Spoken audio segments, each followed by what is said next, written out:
નમસ્કાર દર્શક મિત્રો, @ગુજરાતમાં આપનું સ્વાગત છે।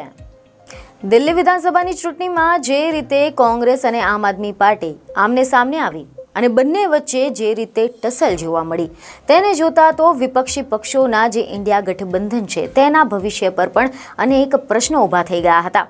તેવામાં હાલમાં ગુજરાતમાં 16મી ફેબ્રુઆરી 2025ના રોજ સ્થાનિક સ્વરાજ્યની ચૂંટણી માટે મતદાન થવાનું છે, જેને લઈને પણ સૌ કોઈ એના ઉપર નજર રાખીને બેઠું છે કે આ ચૂંટણી માટે પણ શું આમ આદમી પાર્ટી અને કોંગ્રેસ વચ્ચે ગઠબંધન થશે કે નહીં।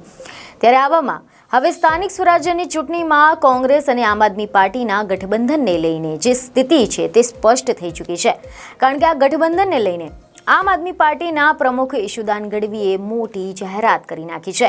જી હા, સમાચાર એવા મળી રહ્યા છે કે ઈશુદાન ગઢવીએ ગઠબંધનને લઈને મીડિયા સમક્ષ એવી જાહેરાત કરી છે કે માંગરોળમાં આમ આદમી પાર્ટી અને કોંગ્રેસ સાથે ચૂંટણી લડવાની છે।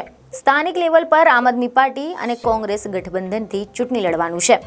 સૌરાષ્ટ્રમાં પણ સ્થાનિક સ્વરાજ્યની ચૂંટણીમાં આમ આદમી પાર્ટી અને કોંગ્રેસ સાથે ગઠબંધનની ચૂંટણી લડશે। આગામી સ્થાનિક સ્વરાજ્યની ચૂંટણી આમ આદમી પાર્ટી મજબૂતીથી લડશે અને જીતશે પણ।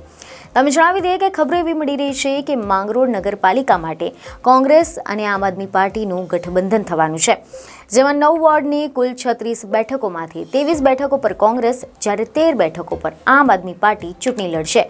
ગુજરાતમાં પ્રથમ વખત કોઈ નગરપાલિકાની ચૂંટણીમાં આ રીતે આમ આદમી પાર્ટી અને કોંગ્રેસે ગઠબંધન કર્યું છે। માંગરોળ નગરપાલિકાની કુલ 36 બેઠકો માટે જે ચૂંટણી યોજાવાની છે તે ચૂંટણીમાં બંને પક્ષો વચ્ચે સીટોની પણ વહેંચણી થઈ ગઈ છે। બીજી એક ખબર સાથે ફરી મળીશું। ધન્યવાદ।